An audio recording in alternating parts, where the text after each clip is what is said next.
Batra Daf Amud Aleph, 11 lines down. Machar Ashpa, Machar Zivla. Mishnah said that if you sell the manure dump, you sell the manure included.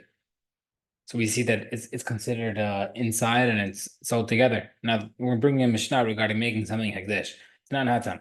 Mishnah says, "Kol ha'ulim is be'ach v'lo b'tek habayit." If you made something hekdesh that's for the Bet Hamikdash, yani for the mizbeach, that can't be used for maintenance of the Bet Hamikdash, two different uses.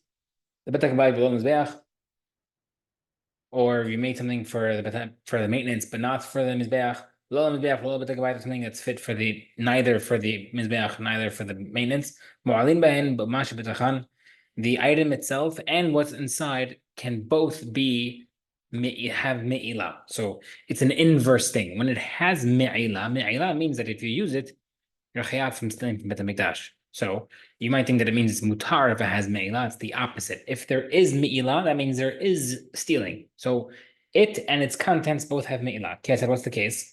Hekdish bor me'amayim. If you made a pit filled with water, made it hekdesh, or ashbab zevel, or manure dump filled with manure. Shavach me'ayonim, or a birdhouse filled with doves. Sedem me'asadim, a field filled with grass. Ilan is sweet perot, or a tree filled with fruits. Both the items themselves and what's with it had me'ila. You can't, they're both liable for stealing. Or let's say, now what if you made it the pit hekdish, then you got water. And or manure dump, then we got filled with manure. A birdhouse, then the birds went inside. A tree, then it grew fruit. Field, and then grass grew. The items themselves are me'ilah, the field, the pit, etc. But the contents are not me'ilah. It's according to the bidah because they came afterward. Rabbi Yossi says, hold on a second. Field and tree, the grass and the fruits, those things are going to grow, and therefore they have a din mi'ilah. They're asur. Because it's growing on Hekdesh property. Rabbi says, I agree with Rabbi Yehuda regarding the pit and the birdhouse. And I agree to Rabbi Yossi regarding to the field and tree. Now, the problem is, what do you mean this thing? I understand to agree with Rabbi Yehuda regarding the pit and the birdhouse, because that means he's arguing. Rabbi Yehuda is arguing with Rabbi Yossi regarding to the field and tree, and that is exactly what's happening in our Breta, Mishnah rather. And then but then he's saying, I also agree to Rabbi Yossi regarding a field or tree. And then he argues against Rabbi Yehuda with the pit and the birdhouse. But Rabbi Yossi, that's not true because Rabbi Yossi wrote his halacha only by the field and tree. He disagreed and said if something comes afterward by the field and tree, those are also considered me'ilah. So what's going on? Gemara says, but maybe you might think the answer that maybe Rabbi Yossi would hold even regarding a pit and a birdhouse that it's a sur, because maybe he's only talking to Rabbi Huda's position, like we had this concept earlier. He might disagree, but I'm talking to you in your opinion, even if you hold this. But that's not true. Meaning, you might think that maybe he's telling him, like, listen, in my opinion, even water that comes into the pit is asur, but even according to you, at least agree with me that the tree should be asur because it's growing from the tree. But that's not the correct answer, because Vahadayin, Berta says, Amar Rabbi Yosef, Rabbi Yosef says, I don't agree with Rabbi Yehuda regarding to a tree and field, because that is growing from Hekdesh. So it shows.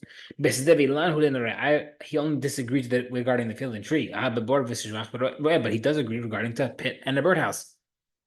So what is going on with Rabbi's statement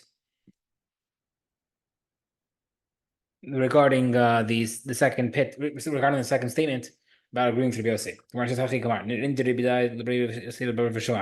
Rabbi agrees. He agrees to the words of Rabbi regarding the pit and the birdhouse. Because even Rabbi Yossi, who only disagrees by a field or tree, he agreed to a pit and a birdhouse, he would agree that it's not hekdesh afterward if you put the manure in afterward.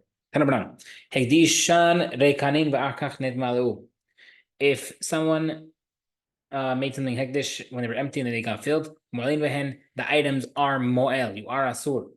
But the things that's inside is not me'ilah.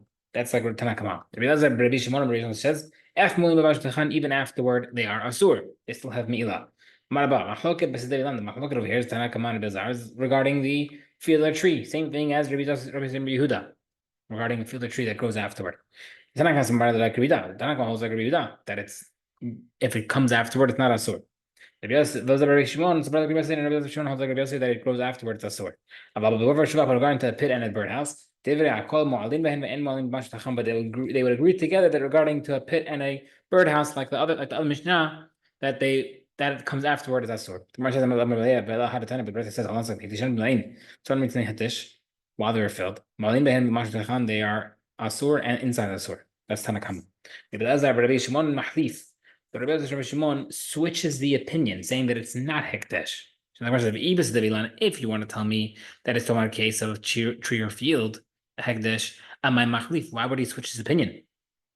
He said that fruit that grows on a tree after it becomes hekdesh is asur, and then for sure, if it was already on the tree made a hekdesh, it's for sure asur. So what do you mean he's switching his opinion? Really, you have to explain something else. Mahloket bebor b'sholach. The mahlok between Tanakh and Elazar is regarding to a pit and a birdhouse. Allah b'sadeh ve'ilam regarding to a tree or a field.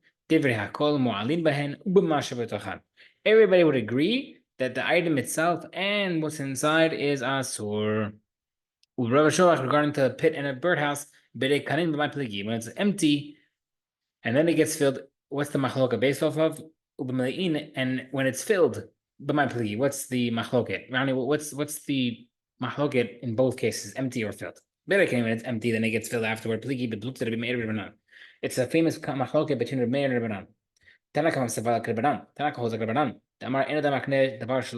Something that does not exist yet, you can't transfer over. I can't sell you something in the future that does not exist right now. And therefore, you can't make the water hekdesh from the pit if it's not in the pit right now. They hold like Rabbi Meir. They say that you can transfer it, and therefore, even if it's empty now, whatever comes afterward is considered asur. Now, the says, I understand Rabbi Meir in the concept of selling something that doesn't exist yet. I understand selling something that doesn't exist yet, like a fruit that's going to grow on a tree, because that's kind of semi-guaranteed that it's going to come. Hani, but regarding water or birds in the birdhouse, or water in the pit, who says it'll come? So how can you transfer something that's not even semi-guaranteed? Mar says, it would apply the case where the water is coming from to the pit by the guy's courtyard, which he drains it. Also a case where there's other birdhouses, and therefore the birds will usually fly in. It's more of a guaranteed case. In this case, he would hold like a mayor that you can transfer it, even though it doesn't exist right now. What's machloket regarding if it was inside at the time of hekdesh? It was already inside. Marava, stop. The machloket is, let's say I made a pour. I said that this bor should be hekdesh, and I didn't mention the water. The Lezer Vishimon Savala Kavua. Vishimon, like their father, that it's not considered Rabbi Shimon, that it's not considered milab damar din gavoa midin hayot. We learn hekdesh from the halacha of regular people, right? We compare regular halacha people to hekdesh halacha because why? Madin hayot, just like a regular person. When I'm selling you the pit and it's filled with water, matzi amar, the guy can tell him I'm selling you the pit, but I didn't sell you the water, and therefore it's not included. So too, I didn't go. So regarding hekdesh as well, when you make the pit hekdesh and it's filled with water, I made the pit hekdesh, but not water hekdesh. Now the Gemara says, "Whoa, what do you mean the water is not sold if you're selling the pit? Our Mishnah clearly says if you sell the pit, sold the water."